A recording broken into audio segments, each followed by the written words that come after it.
আজকের রেসিপি একদম দিদার রান্নাঘর থেকে সম্পাস রান্নাঘরে। এই দেখুন, এই এক হাত লম্বা লম্বা কচি পটলগুলো, এগুলো কিন্তু কলকাতায় পাবেন না, এগুলো আমাদের দিনাজপুরে পাওয়া যায়। মা মামার বাড়ি গিয়েছিল, সেখান থেকে নিয়ে এসছে। তাই ভাবলাম মামার বাড়ি থেকে আনা পটল যেহেতু, সেই জন্য দিদার হেসেল থেকে দিদার রেসিপি বানিয়ে ফেলি। তো প্রথমে নুন হলুদ মাখিয়ে পটলগুলো ভেজে নিয়ে আলুগুলোও দিয়ে দেবো। আলুগুলো লাল করে ভেজে তুলে নিলাম। এদিকে একটু 50 গ্রাম গোবিন্দভোগ চাল ধুয়ে ভিজতে দিয়ে দেবো। বেশিক্ষণ না, যতক্ষণ মশলাটা কষবো চালটা ভিজতে থাকুক।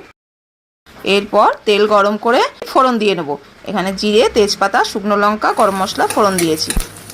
এরপর একটা বড় কাটা টমেটো দিয়ে দিলাম। টমেটোটা একটু ভাজা হয়ে এলে 1 চামচ আদা বাটা দিয়ে দিলাম। সব দিয়ে ভালো করে একটু ভাজা ভাজা হয়ে গেলে গুঁড়ো মশলাগুলোও দিয়ে দেবো। লঙ্কার গুঁড়ো, ধনে গুঁড়ো, জিরে গুঁড়ো, হলুদ গুঁড়ো সব একসঙ্গে দিয়ে অল্প একটু জল দিয়ে ভালো করে কষাতে থাকবো। আন্দাজ মতন নুন দিয়ে দেবো।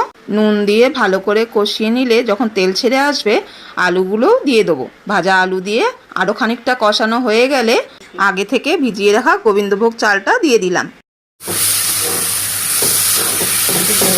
চালটা দিয়ে ভালো করে নাড়িয়ে নিয়ে পরিমাণ মতন গরম জল দিয়ে দেবো।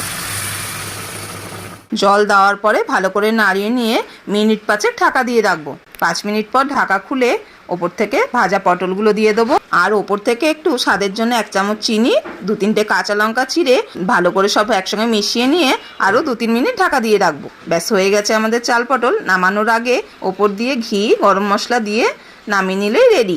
জানি দিদার মতন স্বাদ হবে না, তাও মাঝে মধ্যে একটু চেষ্টা করি। আপনারাও একবার ট্রাই করে দেখুন। আর ভিডিওটি ভালো লাগলে কমেন্ট করে অবশ্যই জানাবেন।